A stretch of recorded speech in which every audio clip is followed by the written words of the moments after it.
నమస్కారం GSK 75 TV news కి స్వాగతం.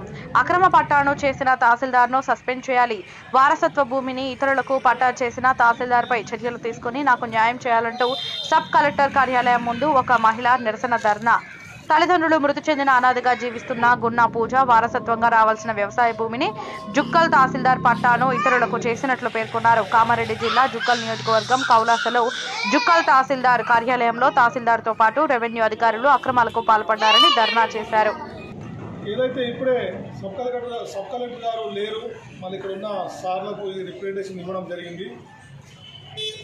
జుక్కల్ నియోజకవర్గం జుక్కల్ మండల్ కౌలాస్ గ్రామంలో పూజ వాళ్ళకు సంబంధించిన తల్లిదండ్రులు వాళ్ళ పూర్వీకుల నుంచి 1 ఎకరం 3 గుంటల పొలం ఉంది. ఆ పొలాన్ని వాళ్ళ తల్లిదండ్రులు చనిపోయిన అనంతరం వారసురాలు పూజ. ఈ పూజకు రావాల్సింది ఏదైతే వాళ్ళ సొంత భూమి వారసురాలు ఉండగా కూడా వాళ్ళ పెద్దయిన గైని పోచయ్య 2018 సంవత్సరంలో హడావిడిగా వాళ్ళ నాన్న చనిపోతే అమ్మ పేరు మీద పట్ట అయింది. అమ్మ పేరు మీద పట్ట ఉండి అమ్మ అనారోగ్యంతో మృతి చెందగా అమ్మాయి చదువుకుంటుంది. ఆ సమయంలో మైనర్ ఉంది అని హడావిడితో 17 సంవత్సరాలు ఉంది హడావిడితో రెవెన్యూ అధికారులతో కుమ్మక్కై ఈ పట్ట అక్రమంగా పోచయ్య చేసుకొని ఆయన పేరు నుంచి ఇంకా 3 నలుగురు చేయడం జరిగింది. ఎంత అన్యాయం! ఈ జుక్కల్ హెడ్ క్వార్టర్లో ఎంఆర్ఓ కార్యాలయంలో వారసురాలు ఉండగా కూడా వాళ్ళ తల్లిదండ్రుల పేరు మీద ఉన్న పట్టాను ఆమె ప్రమేయం లేకుండా అక్రమంగా పట్టా చేయడం ఎంతవరకు సమంజసమని ఇప్పుడున్న సార్ కూడా చెప్తున్నారు. చాలా అన్యాయం. జుక్కల్ హెడ్ క్వార్టర్లోని ఎంఆర్ఓ కార్యాలయంలో వారసురాలు ఉండగా కూడా ఆమె ప్రమేయం లేకుండా సంతకం లేకుండా ఏ విధంగా చేశారనేది ప్రజలు ప్రశ్నిస్తున్నారు.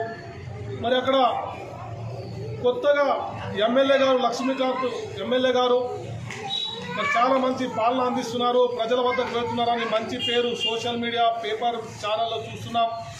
మరి మీ ఇలాకాలో మీ జుక్కల్ నియోజకవర్గంలో కౌలాస్ గ్రామంలో ఒక బాధితురాలికి తల్లిదండ్రులు చనిపోయి అనాథగా ఉన్న ఒక అమ్మాయికి తీరని అన్యాయం మీ ఎంఆర్ఓ కార్యాలయంలో జరిగింది.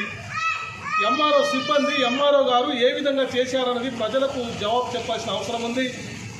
మంచి పాలన అందిస్తున్న ఎమ్మెల్యే గారు మీ ఇలాకాలో ఈ విధమైన ఘోరం జరగడం, ఒక అనాథకు అన్యాయం జరగడం చాలా దుర్మార్గమైన పరిస్థితి అని ప్రజలు మండిపడుతున్నారు. మరి దీని మీద ఎమ్మెల్యే లక్ష్మీకాంతరావు గారు స్పందించాలి. మరి ఇక్కడ కూడా సబ్ కలెక్టర్ గారు వచ్చారు, ఆ సబ్ కలెక్టర్ గారు కూడా చెప్తామని వచ్చాం, వాళ్ళు లేరు. మరి ఇప్పుడు సబ్ కలెక్టర్ గారు వచ్చాం, మళ్ళీ తదుపరి ఇక్కడ న్యాయం జరగకపోతే కామారెడ్డి జిల్లా కలెక్టర్ అవుతుంది బాధితురాలు, మళ్ళీ అక్కడ కూడా న్యాయం జరగకపోతే ఇదే సబ్ కలెక్టర్ కార్యాలయం ముంగట రీలే లేదా అమాన నిరాదీక్ష చేస్తానని పూజ ఈ మీడియాకు వెల్లడిస్తుంది. మరి ఇప్పుడు మీరు న్యాయం చేస్తారా? ఇలాంటి దుర్మార్గమైన సిచ్యువేషన్ ఇక్కడ జరగడం జుక్కల్ నియోజకవర్గంలో ఎంఆర్ఓ కార్యాలయంలో ఎంత ఘోరం జరగడం, దీని మీద మళ్ళీ ఎమ్మెల్యే గారు సబ్ కలెక్టర్ గారు స్పందిస్తారా, బాధితులకు న్యాయం చేస్తారా ఎదురు చూడాలి.